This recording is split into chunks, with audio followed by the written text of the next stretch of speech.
इलाह आलमीन मौला सैयद अज़मतुल्लाह हुसैनी साहब वक्फ बोर्ड के चेयरमैन की एक बड़ी जिम्मेदारी इस वक्त कबूल कर रहे हैं। परवरदिगार इनसे मिल्लत के और उम्मत की भलाई के और कौम की भलाई के काम ले ले। ऐ परवरदिगार आलम इनकी अशरार के शर से हासिदीन के हसद से हिफाजत फरमा। इलाह आलमीन वक्फ बोर्ड की जायदादों की हिफाजत के लिए इनसे जितनी ताकत से ये काम कर सकते हैं परवरदिगार इनको हौसला और हिम्मत अता फरमा। की हिफाजत के लिए चाहिए परवरदिगार उसमें आसानियाँ अता फरमा।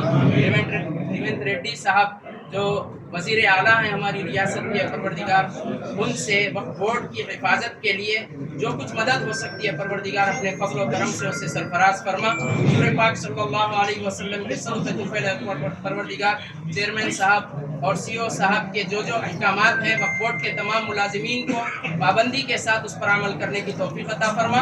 सल्लल्लाहु तआला अला खैरि खल्क़िही व नूरि अर्शिही सय्यिदिना व नबिय्यिना व मौलाना मुहम्मदिन व आलिहि व सहबिही अजमईन वल्हम्दुलिल्लाहि रब्बिल आलमीन।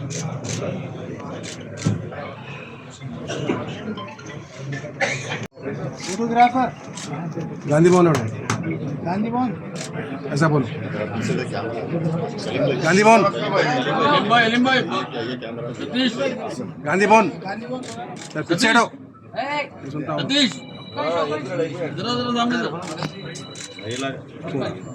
नहीं नहीं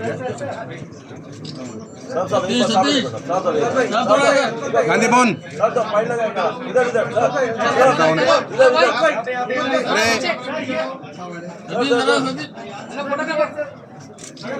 अरे अलीम भाई जरा हटो उधर जरा कैमरा हटाओ। अरे आओ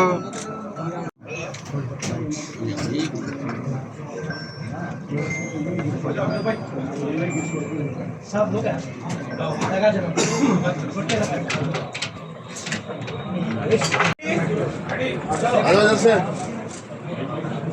बाहर निकालो आओ देखो कोशिश करो जहाँ जगह मिली ठहर जाओ। पिछले हफ्ते 16 तारीख अरकान के जानिब से पागल है क्या वक्फ बोर्ड का चेयरमैन मुंतखब करने के बाद आज मैं पूरी तरीके से वक्फ बोर्ड के चेयरमैन के हैसियत से अपना जायजा दे रहा हूँ।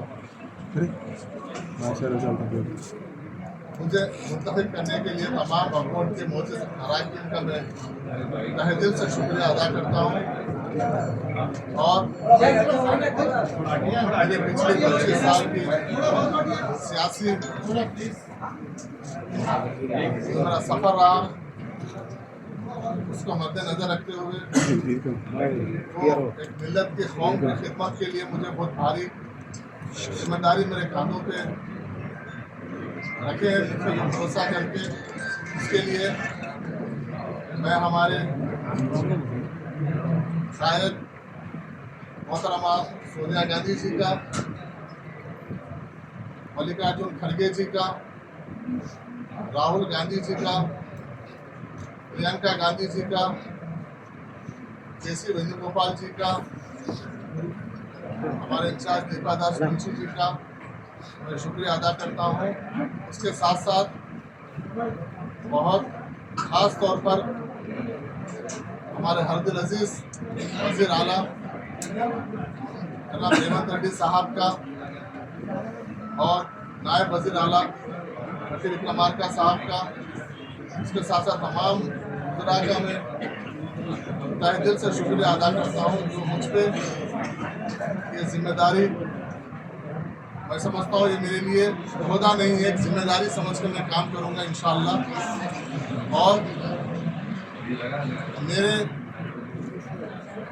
मेरा जो काम जो टाइम है पीरियड है, तमाम बोर्ड के मेंबरान को कॉन्फिडेंस में लेते हुए हुकूमत के जो काम है उसको कैसे आगे बढ़ाना है वो मेरा प्रायोरिटी रहेगा। उसके साथ साथ खास तौर पे जहाँ तक बोर्ड का सवाल है, मैं और हमारे बोर्ड तमाम बोर्ड के मेंबरान का हमारे 4 चीज़ बहुत अहम हमारे तरजीहात में से रहेंगे।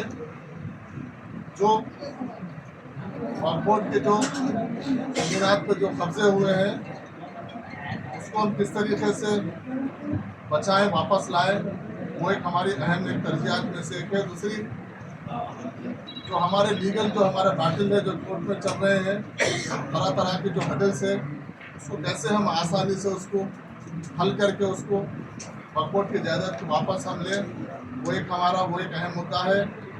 और तीसरा अहम मुद्दा जो है कि वक्फ की आमदनी को किस तरीके से उसको बढ़ाया जाए, क्योंकि ये एक हमारे मिल्लत का असासा है।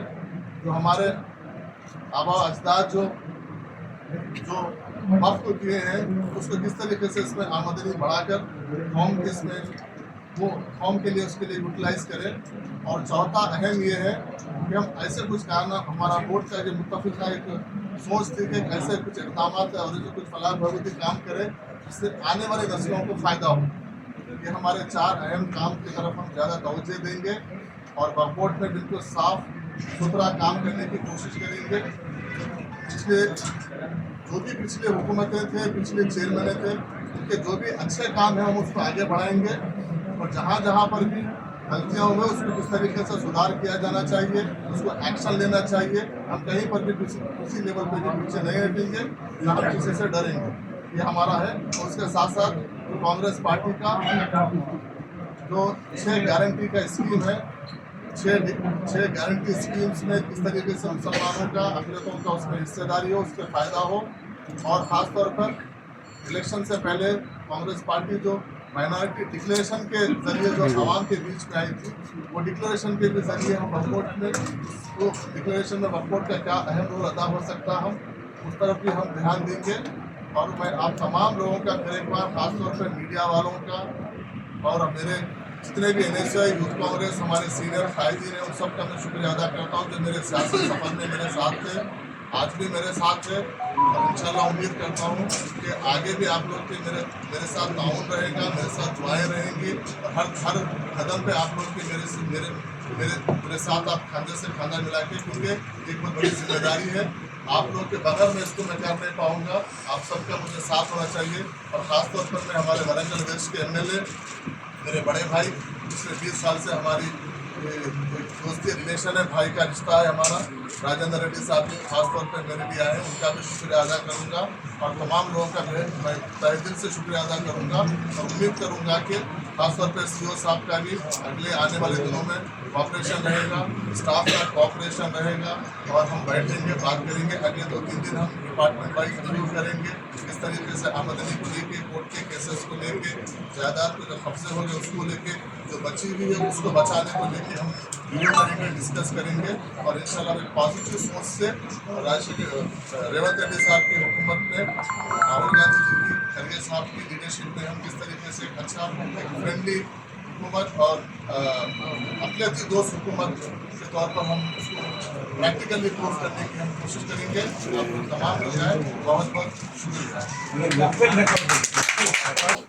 जो सीज किया गया था प्लाटफॉर्म को और सीज अभी रिलीज हो चुका है, उस कलेक्टर के पास से हमको रिलीज होना है और डिजिटाइजेशन के लिए किया गया था, उसको ऑलमोस्ट टेक्निकली रिलीज हो चुका है। कलेक्टर से हमको हैंड ओवर हो गया।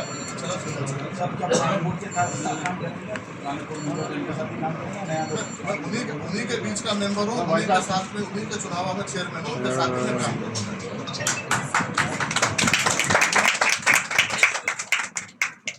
बहुत बहुत शुक्रिया। फिर भी अगर आगे आ रहे हैं हमारे कुछ डिस्कस कर रहे हैं क्या है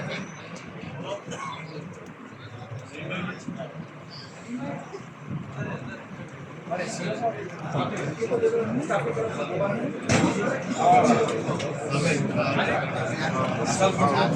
सेम पॉइंट मैं आपका मुख्यमंत्री से डिस्कस करा। मुख्यमंत्री क्या बोले, अभी अभी अपन आए हैं, आज को 80 डेज हुए। लास्ट टाइम में जब डिस्कशन करा था 20 डेज पहले, तो मुख्यमंत्री साहब क्या बोले, ये एक टाइम ये जो भी असेंबली सेशन हो जाता बजट एमपी इलेक्शन है उसमें अपन बिजी हो जाते। इंशाल्लाह एमपी के बाद बराबर जो आपका सब्जेक्ट है उसके ऊपर लाइट डालेंगे, एक एडवाइजरी कमेटी डालेंगे, डाल के what best we can do from our side will do.